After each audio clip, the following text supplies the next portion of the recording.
नमस्कार. पहिले तर मी माझी ओळख करून देतो. मी अमोल कोलते, पिसर्वे, पुरंदर तालुक्यामध्ये माझं गाव येतं.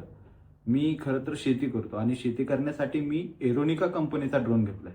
जो ड्रोन अतिशय उत्तम आहे, परंतु मला ड्रोन घेतल्यानंतर समजलं की तो ड्रोन जरी आपल्या शेतात वापरायचा असेल तरी पण आपल्याला एक त्याची परमिशन असणे गरजेची, त्याचं लायसन असणं गरजेचं आहे.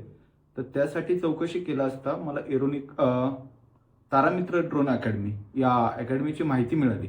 सुरुवातीला मला इथं त्यांच्याशी कॉन्टॅक्ट करून मी इकडे आलो आणि सुरुवातीला मला आल्यानंतर असं वाटलं की माझ्याकडून होईल का किंवा काय.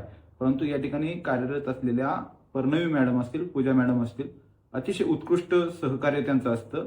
अतिशय छान पद्धतीने त्यांनी शिकवलं आणि मुळात मला हे सांगायला आवडेल की आज आपण जे ड्रोन वापरतो हे तर काळाची गरज बनलेली आहे. जरी मी आज शेती कामासाठी वापरत असेल तरी इतरही अनेक अशा गोष्टी आहेत ज्यांच्यासाठी ड्रोन लागू शकतो. ह्या गोष्टी इथं आल्यानंतर मला शिकायला मिळाल्या.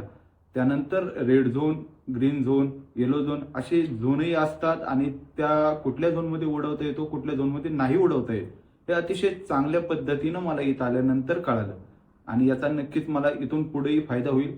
खरं तर मी परत एकदा नाव घेतो. पर्णवी मॅडम असतील, पूजा मॅडम असतील, त्यांनी अगदी म्हणजे डीजीसीएने नियमावली केली की 5 दिवसात 6 दिवसात हा कोर्स पूर्ण झाला पाहिजे. परंतु खरं तर हा वेळ जरी कमी वाटत असला तरी या कमी वेळेत अतिशय छान पद्धतीने या ठिकाणी शिकवलं जातं, हे मला या ठिकाणी सांगायला आवडेल. आणि नक्कीच जर आपण ड्रोन उडवत असाल तर मित्रांनो, आपण काळजी घ्या की आपल्याला बाहेर जेव्हा कधीही तुम्ही ड्रोन उडवायला जाल तर आपल्यावर कुठली केस होऊ नये किंवा आपल्याकडून अनावधानाने कोणाचं नुकसान झाल्यास आपल्याला त्या गोष्टीचा त्रास होऊ नये, यासाठी हा कोर्स करणं खूप गरजेचं आहे. त्यामुळे आपण तारामित्र ड्रोन अकॅडमी या ठिकाणी संपर्क नक्की करा आणि खूप छान शिक्षण आपल्याला या ठिकाणी मिळेल. धन्यवाद. नमस्कार. पहिले